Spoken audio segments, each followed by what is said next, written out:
Next is pneumothorax, meaning air in the pleural space. Patient will present with dyspnea, chest pain. There will be diminished breath sounds on the affected side and hyporesonance on percussion. सबसे पहले है primary spontaneous नीमोथोरेक्स।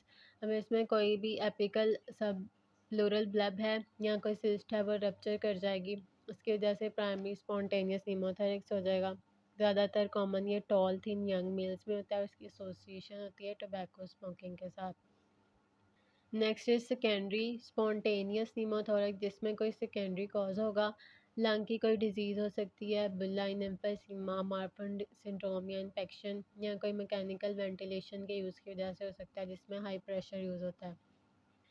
उसके बाद traumatic है, किसी भी trauma की वजह से ब्लंट ट्रॉमा हो सकता है in case of rib fracture, penetrating trauma in case of gun shot या हाइड्रोजेनिक इंजरी या सीवीपी लाइन प्लेसमेंट की वजह से, लंग बायोप्सी करते हुए या बैरो ट्रॉमा की वजह से। Next is tension हीमोथोरेक्स।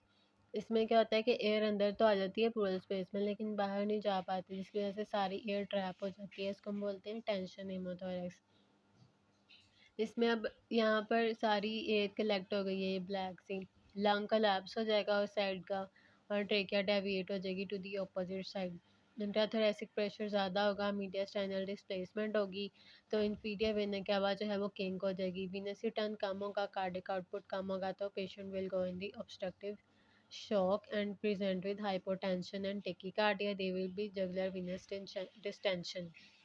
की ट्रीटमेंट के लिए हमने फौरी तौर पर नीडल डिकम्प्रेशन कर देनी है और चेस्ट ट्यूब प्लेसमेंट कर देनी है। Next is pneumonia. Pneumonia means lung inflammation due to any bacterial और वायरल इन्फेक्शन।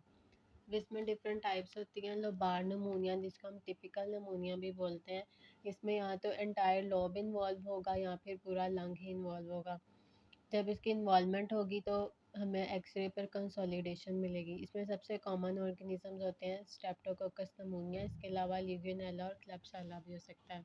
Next is ब्रोंकोनमोनिया। ब्रोंकोनमोनिया में पैची डिस्ट्रीब्यूशन होती है जो कि एक या एक से ज़्यादा भी लॉब्स को इन्वॉल्व कर सकती है। थोड़ा सा इधर से इन्वॉल्व होगा, थोड़ा सा इधर से पार्ट इन्वॉल्व होगा, हमें पैची इन्फिल्ट्रेट्स मिलेंगे।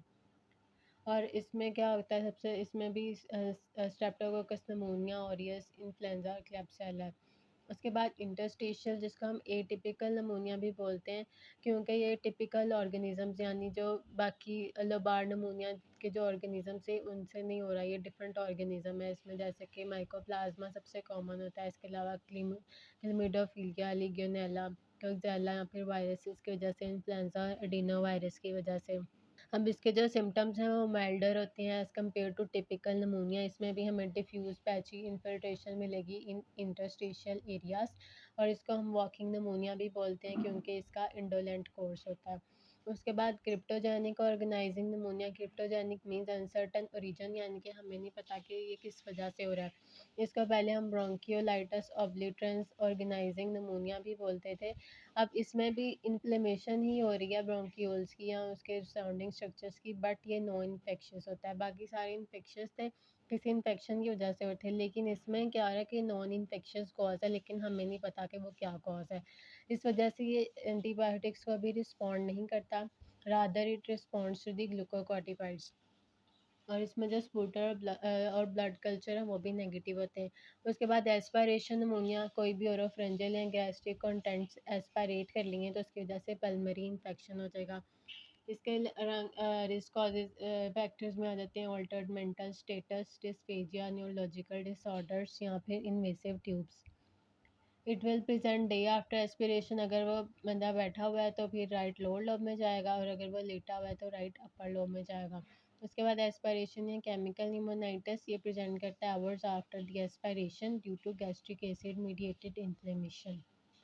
और इसमें भी जो है हमें इन्फिल्ट्रेट्स मिलेंगे लोअर लोब में, और ये सपोर्टिव ट्रीटमेंट से जो है वो ठीक हो जाता है। Next is natural history of lobar pneumonia. इसमें क्या होगा, लोबार नमोनिया तो सिर्फ एक ही लोब इन्वॉल्व होगा या फिर इंटायर लंग। अब इसमें इन्होंने सबसे पहले नॉर्मल एल्वेलाई दिखाई हुई है, हेल्दी एल्वेलस है, इसमें मैक्रोफेजेस हैं। फिर ये कैपिलरी दिखाई है जिसमें वाइट ब्लड सेल्स हैं। फर्स्ट 2 डेज़ में क्या होगा, कंजेशन होगी जिसमें हमें रेड पर्पल कलर का लंग मिलेगा, पार्शियल कंसोलिडेशन होगी पैरेन्काइमा की। और एक्सुडेट में मोस्टली हमें मिलेंगे बैक्टीरिया, क्योंकि बैक्टीरिया के इन्फेक्शन की वजह से भाई। उसके बाद रेड हेपेटाइजेशन होगी एट 3 to 4 days। इसमें रेड ब्राउन कंसोलिडेशन मिलेगी और एक्सुडेट में भी यहाँ पर फिब्रिन भी आ जाएगा, बैक्टीरिया भी, red blood cell, white blood cells, और ये होती है रिवर्सिबल। उसके बाद 5 to 7 days पर होती है ग्रे हेपेटाइजेशन, सारा ग्रे हो जाएगा।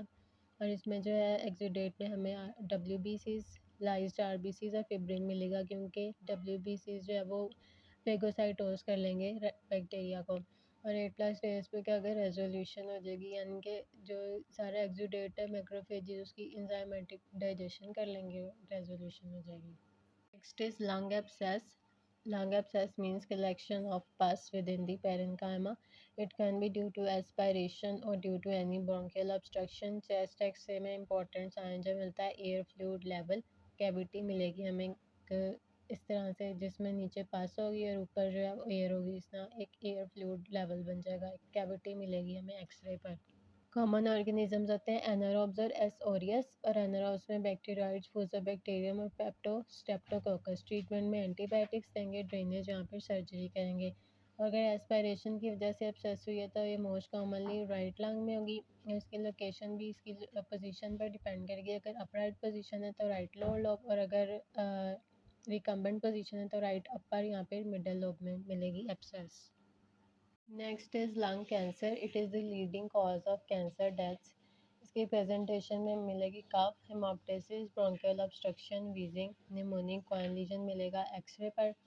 इसके अलावा non calcified nodule on CT। अब इसकी साइट्स ऑफ मेटास्टेसिस कौन कौन सी, यानी कि लंग से कहाँ कहाँ पर जो कैंसर है मेटास्टाइज करके जा सकता है, इसको हम लैब से याद कर सकते हैं। लिवर, एड्रीनल्स, बोन और ब्रेन। जो लंग में मेटास्टेसिस है वो ज़्यादा कॉमन है as compare to its primary neoplasm. और यहाँ पर जो मेटास्टेसिस आती है वो 3-4 जगह से आती है, ब्रेस्ट, कोलन, प्रोस्टेट और ब्लैडर, यानी PCB से याद कर सकते हैं। अब इसमें जो कॉम्प्लिकेशंस हैं इसको स्फीयर से याद कर सकते हैं। इसमें हो सकता है स्पीरियर वेना कैवा या thoracic outlet syndrome, Pancoast tumour, Horner syndrome, endocrine recurrent laryngeal nerve compression और एफ्यूजन, जिसमें पल्मनरी या पेरिकार्डियल एफ्यूजन हो सकती है। रिस्क फैक्टर में इसमें टोबैको स्मोकिंग है, second hand smoke, radiation, environmental exposure में रेडोन और एस्बेस्टोस। इसके अलावा पल्मनरी फाइब्रोसिस, यहाँ पे फैमिली हिस्ट्री। अब जो स्क्वेमस और स्मॉल सेल कार्सिनोमा है ये सेंट्रल होते हैं और इनकी एसोसिएशन होती है टोबैको स्मोकिंग से। Next is the types of lung cancer. इसमें 2 मेन टाइप्स होती हैं, स्मॉल सेल और non small cell. Small cell को हम हॉट सेल कार्सिनोमा भी बोलते हैं, और नॉन स्मॉल सेल में adeno carcinoma, squamous cell carcinoma, large cell carcinoma और ब्रोंकियल कार्सिनॉइड ट्यूमर। अब जो स्क्वेमस और जो स्मॉल है ये दोनों होते हैं सेंट्रल, जबकि एडिनो और लार्ज सेल कार्सिनोमा की लोकेशन होती है peripheral. Small cell carcinoma undifferentiated और बहुत ज़्यादा एग्रेसिव ट्यूमर्स होते हैं। हिस्टोलॉजी पे हमें इसमें न्यूरो एंडोक्राइन कल्चर्स की सेल्स मिलते हैं जो कि स्मॉल डार्क ब्लू सेल्स होते हैं। और इसमें जो पॉजिटिव मार्कर्स हैं इसमें क्रोमोग्रेनिन A positive, neuro specific enolase positive और साइनेप्टोपाइजिन पॉजिटिव। अब इसमें कुछ पैरानियोप्लास्टिक सिंड्रोम से इसकी एसोसिएशन होती है जो कि न्यूरोलॉजिकल भी हो सकते हैं और एंडोक्राइन भी हो सकते हैं। न्यूरोलॉजिकल में लैम्बर्ट-डीटन मिस्थेनिक सिंड्रोम, पैरानियोप्लास्टिक माइलाइटिस, एन्सेफलाइटिस और सबएक्यूट सेरिबेलर डिजेनरेशन, जबकि एंडोक्राइन में कुशिंग सिंड्रोम और SIADH। अब इसमें जो है वो मिक जीन ऑन्कोजीन की एम्प्लीफिकेशन हो सकती है और इसकी मैनेजमेंट में हम कीमोथेरेपी करते हैं, यहाँ पे साथ रेडियोथेरेपी भी कर सकते हैं। स्मॉल सेल को हमने इसलिए स्मॉल सेल बोला था क्योंकि इसकी हिस्टोलॉजी पे हमें स्मॉल ब्लू सेल्स मिलते हैं, जबकि एडिनो का मतलब होता है ग्लैंड। तो इसकी हिस्टोलॉजी पे हमें ग्लैंडुलर पैटर्न मिलेगा, टॉल कलमनर सेल्स होंगे जो कि म्यूकस सिक्रीट करेंगे और ये स्टेन करते हैं म्यूसिन को। इसमें हमें थिकनिंग मिलेगी एल्वेलर वॉल की। अब ये सबसे कॉमन प्राइमरी लंग कैंसर है और उन लोगों में भी ये सबसे कॉमन टाइप है जो कि स्मोकिंग नहीं करते। ज़्यादा कॉमन फीमेल्स में होता है, इसमें म्यूटेशन होती है KRAS की और एसोसिएशन इसकी होती है हाइपरट्रॉफिक ऑस्टियोआर्थ्रोपैथी के साथ। चेस्ट एक्सरे पे हमें हेजी इन्फिल्ट्रेट्स मिलेंगे सिमिलर टू निमोनिया और इसका प्रोग्नोसिस अच्छा होता है। Next is large cell carcinoma, जिसमें हिस्टोलॉजी में हमें प्लियोमॉर्फिक जॉइंट सेल्स मिलेंगे। They are highly anaplastic and undifferentiated tumour, इसलिए इनका प्रोग्नोसिस भी पुअर होता है। They can also secrete HCG, जिसकी वजह से गायनेकोमेस्ट्रिया होगा और इसकी ज़्यादा स्ट्रॉन्ग एसोसिएशन होती है with tobacco smoking. Next is bronchial carcinide tumor that may be central or peripheral. They are a group of neuroendocrine tumors. इसमें हमें हिस्टोलॉजी पे न्यूरोएंडोक्राइन सेल्स नज़र आएंगे जैसे कि स्मॉल सेल में लंग कार्सिनोमा में थे and they are chromogranin A positive. इसका प्रोग्नोसिस एक्सीलेंट होता है क्योंकि ये स्लो ग्रोइंग होते हैं। इसके सिम्टम्स में मैस इफेक्ट्स की वजह से वीजिंग हो सकती है या फिर सीरोटोनिन रिलीज की वजह से कार्सिनॉइड सिंड्रोम हो सकता है जिसमें हमें फ्लशिंग या डायरिया मिलेगा।